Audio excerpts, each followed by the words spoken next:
मैं शिव विधायक को धन्यवाद देना चाहता हूं कि उन्होंने भवनवीन विद्यालय के अंदर अपना कोर्स देकर किया। गंगाला में भवनवीन विद्यालय थी। जब मेरे संज्ञान में आई तो मैंने प्रयास किए कि मेरे खुद के विधायक मद से पैसा लगाकर और व्यवस्थाओं में प्राथमिकता हम लोग विद्यालय के भवनवीन विद्यालय से बनाई, पर राज्य सरकार को मंजूर नहीं था। मेरा जो फंड उसमें इजाजत नहीं दी। अच्छा, उसमें वो जो आपने इशू किया था जो, हाँ, उसमें क्या दिक्कत आई? वो फंड कोई इजाजत नहीं दी क्योंकि वो जिला परिषद और कलेक्टर इजाजत देते हैं। हाँ। फिर मैंने राज्यसभा सदस्य अशोक सिंह जी के मार्फत से उस विद्यालय के अंदर राज्यसभा के मद से भवन बनाया। सर, पिछले कुछ दिनों से देखा गया है स्कूलों की दुर्दशा को लेकर तमाम तरीके के वीडियोस भी आ रहे हैं। कल भी आपने देखा होगा कि जो शिव से आने वाले रविंद्र सिंह भाटी है, उन्होंने भी एक स्कूल की दुर्दशा को लेकर एक वीडियो भी जारी किया था। और उसके बाद में सीजेपी ने भी उस पर कहा है कि साहब, स्कूलों की जो दुर्दशा है वो बहुत है। इन तमाम चीज़ों को लेकर जो पहल की गई है उसे आगे बढ़ाना चाहिए। देश के भविष्य विद्यालयों के माध्यम से ही आगे बढ़ सकता है। हम सबको सामूहिक तौर के ऊपर विद्यालय शिक्षा और कॉलेज की शिक्षा में जितना बन पाए हम लोगों को करना चाहिए। मैं शिव विधायक को धन्यवाद देना चाहता हूं कि उन्होंने भवनवीन विद्यालय के अंदर अपना कोर्स देकर किया। गंगाला में भवनवीन विद्यालय थी। जब मेरे संज्ञान में आई तो मैंने प्रयास किए कि मेरे खुद के विधायक मद से पैसा लगाकर और व्यवस्थाओं में प्राथमिकता हम लोग विद्यालय के भवनवीन विद्यालय से बनाई, पर राज्य सरकार को मंजूर नहीं था। मेरा जो फंड उसमें इजाजत नहीं दी। अच्छा, उसमें वो जो आपने इशू किया था जो, हाँ, उसमें क्या दिक्कत आई? वो फंड कोई इजाजत नहीं दी क्योंकि वो जिला परिषद और कलेक्टर इजाजत देते हैं। हाँ। फिर मैंने राज्यसभा सदस्य अशोक सिंह जी के मार्फत से उस विद्यालय के अंदर राज्यसभा के मद से भवन बनाया। तमाम जो भवनवीन विद्यालय है, हमें उस भवनवीन विद्यालय के अंदर प्राथमिकता से नकारात्मकता नहीं लाना चाहिए। गंगाला के वक्त में मैंने महसूस किया कि जो मेरी सोच थी कि हम लोग प्राथमिकता बनाए, उसकी जगह एक सोच थी जो नकारात्मकता लेकर आई। कौन लाया नकारात्मकता? जो लेकर आई उनमें सद्बुद्धि आई। बाइतू में भवनवीन के लिए बोला।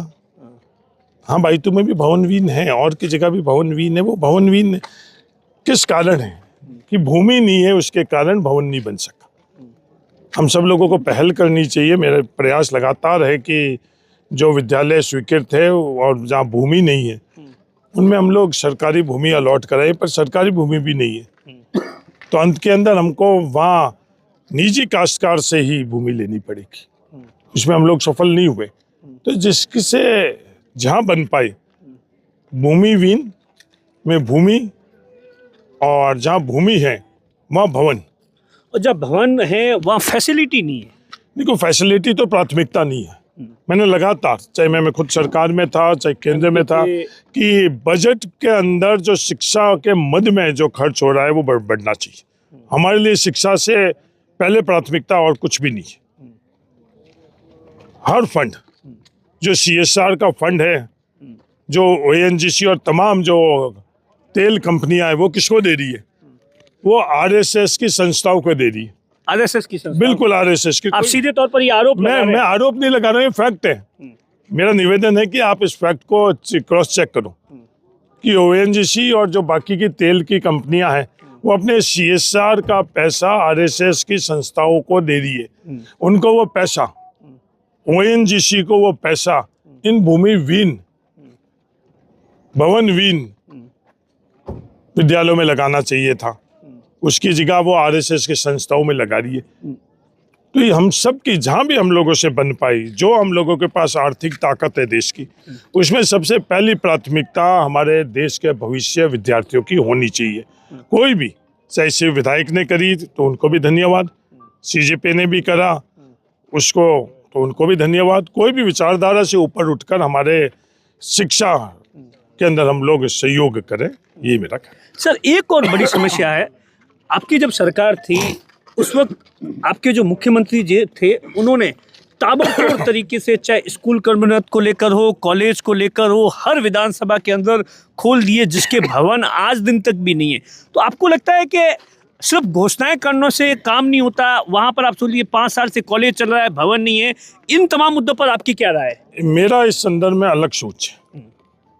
मेरा सोच है कि सबसे पहले शिक्षक लगने चाहिए। पहले शिक्षक, हाँ, उन कॉलेजों में भी शिक्षक नहीं लगे हुए, जो विद्यालय के अंदर भी हम लोगों के शिक्षक नहीं लगे हुए हैं। उस क्रम में अगर सबसे ज्यादा वंचित है तो वो हम लोगों का जिला है। सबसे पहले शिक्षक, सबसे पहले तो विद्यार्थी, विद्यार्थी के बाद शिक्षा, शिक्षक के बाद में भवन, और फिर गांव का पूरी रुचि। ये क्रम हम लोगों के लोग शिक्षा में आगे बढ़ाएगा और हम सबको और देश को आगे बढ़ाएगा। पिछली सरकार में जो स्वीकृत हुई है, उन विद्यालयों को भी हम लोगों को प्राथमिकता से उनके भवन कैसे करें, और विश्वविद्यालय के संदर्भ के अंदर भी हमें ध्यान रखना चाहिए कि संख्या बढ़ाने की जगह हमको गुणवत्ता बढ़ानी चाहिए। एक अभी सर्वे आया, 70% देश के विद्यार्थी कक्ष में नहीं जा रहे। तो ये हम लोगों का आंकड़ा बड़ा निराशाजनक आंकड़ा है। उन बच्चों के लिए हम लोग कक्ष का निर्माण भी हर स्तर पर करें और उन बच्चों को